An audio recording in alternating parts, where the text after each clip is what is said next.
No one can make you feel anything without your permission. That's not a motivational quote, it's a fact.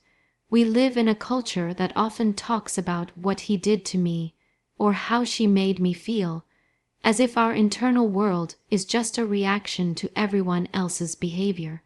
But here's the uncomfortable truth. Your emotions are not other people's problem. They're yours to own, manage, and control.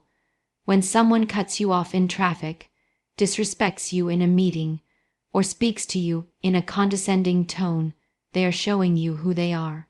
That's all. What happens next, what happens inside you, is about you. You get to decide how much space they take up in your mind and how much control they get over your mood. Most people operate like emotional puppets. Someone pulls a string and boom, they react. That's not strength, that's surrender. When you hand over responsibility for how you feel, you hand over control. You're saying, my peace, my state of mind, depends on whether or not this person treats me a certain way. That's a dangerous position to live from. Because not everyone is going to treat you with kindness, respect, or maturity. Some people are petty, some are insecure, some just don't have the emotional intelligence to handle themselves, and if your internal balance depends on them doing better, you're already at a loss. Responsibility doesn't mean ignoring your emotions. It means learning how to sit with them, sort them, understand what triggered them, and decide intentionally how to move forward. That's emotional maturity. It's being able to say, yeah, that comment stung, but I'm not going to let it rent space in my head. Or, that person was rude, but I refuse to carry their energy into the rest of my day. When you can do that, you stop being emotionally reactive and start becoming emotionally strategic. Most people don't even realize how often they outsource their emotions. Think about it. If you've ever said, he ruined my day, or she pissed me off, you're giving them power they didn't even ask for. You're building your emotional stability on shaky ground, the actions and moods of others. That's not sustainable. It takes discipline to stop blaming and start owning. It takes humility to say, this is about me, even when someone else acted like a fool. But that's the line between being triggered and being in control. Emotions will come. They're part of being human. But what you do with those emotions, that's where your power lies. The moment you stop expecting the world to behave so you can feel okay, is the moment you start becoming untouchable. It's easy to believe that once you become calm, confident, or emotionally intelligent, the world will somehow start treating you better. It won't. In fact, sometimes the more composed you are, the more people will try to poke at you just to see if they can shake you. This isn't about them being villains. It's about human nature. People test boundaries. People test strength. People test composure, especially when they don't understand it or can't match it. And every time they do, they're giving you a real-world opportunity to see how much of your self-control is actually real and how much of it is just theory. You don't get to develop resilience in a vacuum.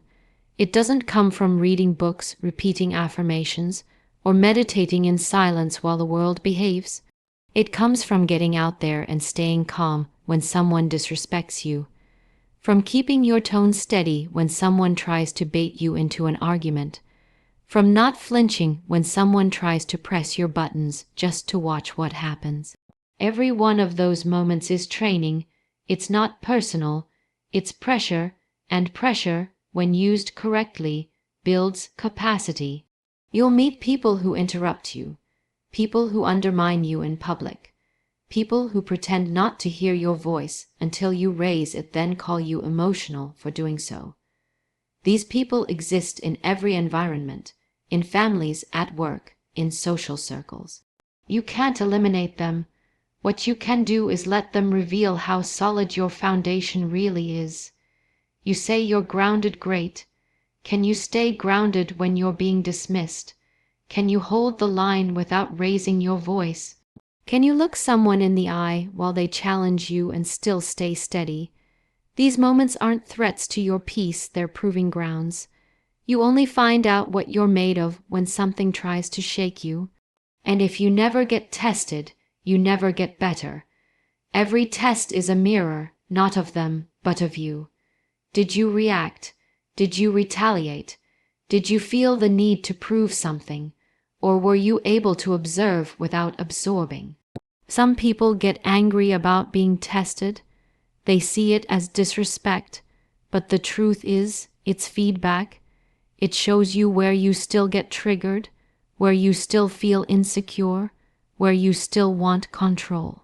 You don't get sharper by avoiding friction. You get sharper by moving through it with awareness, choosing response over reaction. When people test you, they're not always aware they're doing it. Sometimes it's subconscious, their way of trying to assert dominance, get attention, or feel superior. That's their business. Yours is to recognize the moment and treat it as part of your training.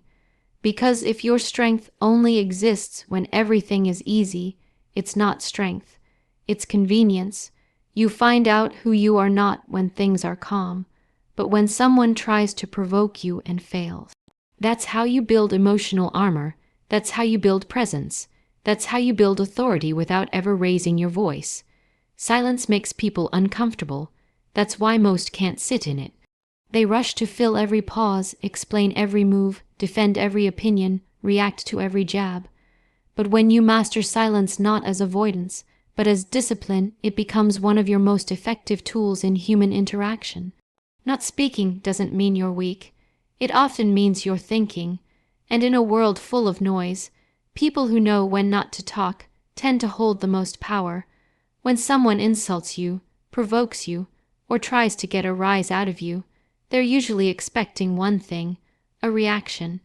They want to feel in control of your energy. Your silence disrupts that dynamic. It forces them to sit in their own words. It reflects their tone back at them without interference. It makes them question whether they've hit a nerve or missed completely. And that uncertainty alone is more powerful than any comeback you could deliver. But silence isn't just about confrontation. It's also about influence. When you're in a conversation, whether it's in business, negotiation, or conflict, the one who can stay quiet the longest often wins. Most people are uncomfortable with pauses, so they overtalk, they overshare, they reveal their hand too early. If you can learn to hold your ground and let the silence work for you, you will find that people start giving you more than they intended. They'll explain themselves unnecessarily, try to convince you, fill in gaps that you left on purpose. There's also another layer to silence that most overlook: the silence that follows a mistake. The silence after you've been misjudged, disrespected, underestimated. You don't always need to defend yourself in the moment. Sometimes the best statement you can make is no statement at all, and then let your actions do the talking later. People remember that. They may not admit it, but they notice when you don't flinch, don't explain, don't retaliate. That kind of composure leaves a mark. Silence also protects your energy. Not everyone deserves a response. Not every situation needs your engagement. Just because someone is loud, aggressive, or demanding doesn't mean they've earned your time or explanation. Emotional discipline sometimes means resisting the urge to respond, not because you're afraid, but because you're selective. Silence is how you conserve your power until you're ready to use it with precision. It takes strength to hold your tongue when your ego wants to speak. It takes clarity to pause when chaos invites you to react. Silence is not passive, it's active restraint. You are choosing presence over impulse. That makes you unpredictable, and unpredictable people are harder to manipulate, harder to control, harder to read. When you become comfortable in silence, you become dangerous in the best way. You learn to watch more, listen better, and strike only when it matters most. If someone can push your buttons, it means you haven't taken the time to understand where those buttons come from. Triggers don't appear out of nowhere. They're built through experience, often early, often unexamined. But if you don't deal with them, someone else will, and they'll use them intentionally or not to control you, distract you, or manipulate your behavior. This is why self-awareness isn't optional. It's protection. Knowing your triggers doesn't mean becoming obsessed with them or using them as excuses. It means studying your reactions like data. When your voice rises, when your heart races, when your whole body tenses up in a conversation, that's a signal. Your nervous system is flagging something. The mistake most people make is trying to suppress that signal, power through it, or blame someone else for causing it. But that does nothing to resolve the root. You have to trace it back. Where did this come from? What wound is it tied to? What story are you still telling yourself that gives this moment so much power? Let's say you feel disrespected when someone talks over you. Fair enough, but why does that hit you so hard? Is it because you weren't heard growing up? Because your opinion was dismissed in a past relationship? That's where the real work is, not in silencing the person across the table, but in confronting the voice inside that still believes you don't matter unless someone validates you. That's what you disarm: the internal story, not the external situation. Disarming a trigger doesn't mean you'll never feel irritation, frustration, or anger again. It means those emotions no longer hijack your behavior. You can feel the emotion rise and still stay in control of how you respond. That's the goal, to move from unconscious reaction to conscious choice. Once you get there, it becomes very hard for someone to knock you off balance. They can try, and they will, but you'll see it happening in real time. You won't just feel the pull, you'll understand it. And when you understand it, you can override it. The truth is, a lot of people live at the mercy of their triggers and don't even know it. They think they have a short fuse, or they just don't like being disrespected. But beneath that is usually a fear of rejection, fear of being insignificant, fear of losing control. And until you bring that fear into the light and deal with it, other people will use it to steer you, even if they don't mean to. That's why emotional mastery starts with honest self-inventory. You have to be willing to sit with the uncomfortable truths, not just about what bothers you, but why. Most importantly, you have to train yourself not to flinch when those buttons get pushed. That doesn't happen by avoiding difficult people or conversations. It happens by stepping into them fully aware, with no need to defend or prove. You've already done the work. You already know what lives there. So nothing they say surprises you, and nothing they do controls you. Most people misunderstand emotional detachment. They hear the word and think it means being distant, cold, or numb. But that's not detachment, that's avoidance. Real emotional detachment isn't about not feeling. It's about not being ruled by what you feel. It's the ability to experience emotion fully without letting it drag you out of character, off mission, or into someone else's chaos. We're taught early that reacting strongly means we care, that if you stay calm, if you don't raise your voice or fight back instantly, you must not feel deeply. That's a myth. In truth, the people who feel the deepest often work the hardest to stay grounded, because they understand how quickly emotion can turn into destruction. Detachment is the discipline of not letting those emotions own you. Let's be clear, emotional detachment is not disconnection. It doesn't mean you don't set boundaries, speak up, or take action. It means you don't let your emotions dictate how you do those things. You don't lash out, chase validation, or react just to get relief. You act from clarity, not from pressure. You respond because you've chosen to, not because someone pulled a string and triggered a reflex. This kind of control is built through practice. When someone disrespects you and you want to snap, but instead you breathe, assess, and speak with precision, that's detachment. When someone's behavior disappoints you and you want to chase closure or over-explain yourself, but instead you accept reality and move on, that's detachment. When your emotions rise but your actions stay aligned with your values, that's detachment. You don't detach because you don't care. You detach because you care too much to give your power away. You care about your peace, your energy, your focus, and you know they're too valuable to be thrown around based on other people's behavior. Detachment is what lets you observe someone's bad attitude without absorbing it. It's what lets you listen to someone's judgment without internalizing it. It's what gives you the ability to walk away from conflict without needing to win it. And detachment doesn't mean you're unbreakable, it means you're prepared. It means you've accepted that not everything will go your way, not everyone will treat you fairly, and not every conversation will end in resolution. But instead of being rattled by that, you operate with balance.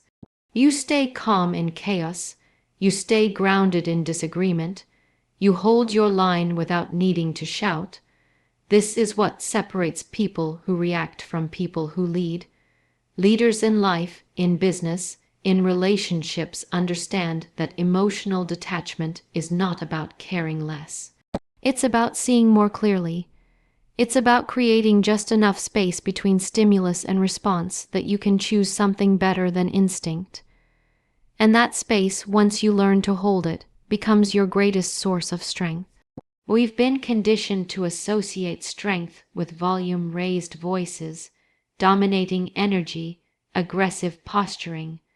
We see people who talk over others, who push their opinions hard, who demand attention and assume control, and we label them strong.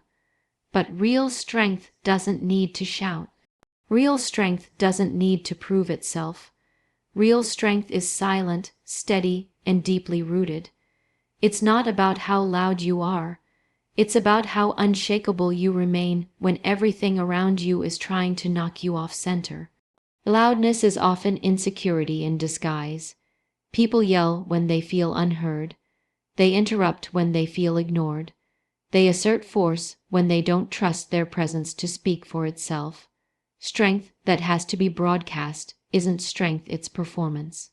And performance cracks under pressure, because when things stop going your way, when someone challenges your position, when you're met with resistance, what happens to the act? It collapses, because it wasn't built on something solid. Unshakable strength is different. It doesn't panic when someone disagrees. It doesn't need constant validation. It doesn't crumble under discomfort. It's built from within, from a place of knowing who you are and what you stand for, even when things get messy. It's the kind of presence that speaks without saying much. The kind that listens more than it talks. The kind that responds instead of reacts. People feel it not because it demands attention, but because it holds weight. This kind of strength is quiet because it's secure. It's not threatened by confrontation. It doesn't avoid tension. It simply knows how to move through those moments without losing control. That's what makes it so effective. Because in environments where everyone is triggered, emotional, reactive, the one who remains calm becomes the anchor, and the anchor doesn't need to shout to prove it's holding steady. It just does. The people who carry this kind of strength are often underestimated at first. They don't posture, they don't flex, they don't try to dominate a room, but over time, people start to notice. They notice that these individuals don't flinch when tested. They don't chase attention. They don't fall apart under pressure. And that kind of control is magnetic because deep down, people want to feel that grounded. They want to be around someone who can remain composed when things get hard. Building unshakable strength requires discipline. It means facing your insecurities head on instead of covering them with noise. It means practicing restraint, emotional regulation, and the ability to choose stillness over chaos. It means being okay with not being liked by everyone, not needing to win every argument, not having the last word. It's about knowing that your worth doesn't rise and fall based on how much space you take up or how loudly you assert yourself. It's about being rooted so deeply in who you are that nothing and no one can move you without your permission.